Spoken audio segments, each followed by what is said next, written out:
ഇക്കഴിഞ്ഞ മെയ് ആദ്യവാരം പെരിങ്ങത്തൂർ കരിയാട് വെച്ചാണ് പെരുമ്പാമ്പിന്റെ മുട്ടകൾ കിട്ടിയത്.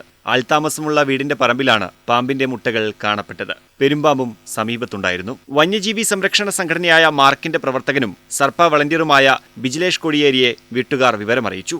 ബിജിലേഷ് പെരുമ്പാമ്പിനെ പിടിച്ച് ആവാസ സ്ഥലത്ത് വിട്ടയച്ചു. മുട്ടകൾ കൃത്രിമ സാഹചര്യത്തിൽ വിരിയാൻ വെച്ചു. 23ഓളം മുട്ടകളാണ് കിട്ടിയത്. അതിൽ 20 എണ്ണവും വിരിഞ്ഞു. പെരുമ്പാമ്പിൻ കുഞ്ഞുങ്ങളെ ഉൾക്കാട്ടിൽ കൊണ്ടുവിട്ടു. Kannavam range forest officer Sudheer നേരോത്തിന്റെയും സെക്ഷൻ ഫോറസ്റ്റർ ജിജിലിന്റെയും നിർദ്ദേശപ്രകാരമായിരുന്നു റെസ്ക്യൂ പ്രവർത്തനം.